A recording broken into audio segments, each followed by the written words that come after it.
ನಮ್ಮ ಹಳ್ಳಿನಲ್ಲಿ ಒಂದು ಗಾದೆ ಇತ್ತು, ಮನುಷ್ಯ ಸುಖವಾಗಿರೋದು ಅಂದ್ರೆ ಇಷ್ಟೇ, ಬಿಸಿ ಮುದ್ದೆ ಬಸ್ಸಾರು, ಒಳೆ ಮಳ್ಳು, ವಂಗೆ ನೆಳ್ಳು, ಸಗ್ಗ ಸುಳ್ಳು.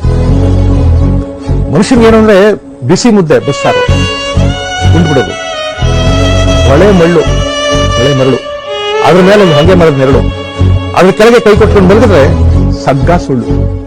ಸುಖ ಅನ್ನೋದು ಇಷ್ಟು ಸರಳವಾಗಿತ್ತು, ನಾವು ಅದನ್ನ ಕಾಂಪ್ಲಿಕೇಟ್ ಮಾಡ್ತೀವಿ, ಈಗ ಕಷ್ಟ ಮಾಡ್ಕೊಂಡಿದ್ವಿ ಸುಖ ಅನ್ನೋದನ್ನ.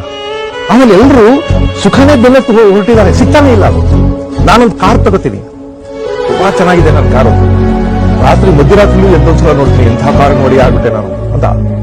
ಆದ್ರೆ ನನ್ನ ಕಾರ್ ಪಕ್ಕದಲ್ಲಿ ನನಗಿಂತ ಇನ್ನೊಂದು 10-20 ಲಕ್ಷ ರೂಪಾಯಿ ಹೆಚ್ಚಿನ ಕಾರ್ ಬಂದು ನಿಂತ್ಕೊಂಡ ತಕ್ಷಣ ನನ್ನ ಕಾರ್ ಕೆಟ್ಟ ಶುರು ಆಗ್ಬಿಡ್ತಾರೆ.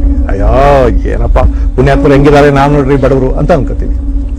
ಹಾಗಾಗಿ ಪ್ರತಿ ಕ್ಷಣ ನಮ್ಗೆ ಈ ಜಗತ್ತು ನಾನು ಬಡವ, ನಾನು ಅಜ್ಞಾನಿ, ನನ್ನ ಬದುಕು ನೀರಸ ಅಂತ ಅನ್ಸೋಕ್ ಶುರು ಮಾಡಿದೆ. ಸುಖ ಅನ್ನೋದು ಸರಳವಾದ ಸಂಗತಿಗಳಲ್ಲಿವೆ, ಖರ್ಚಿಲ್ಲ, ಅದಕ್ಕೆ ಖರ್ಚಿಂದ ಹುಡುಕಬೇಕು.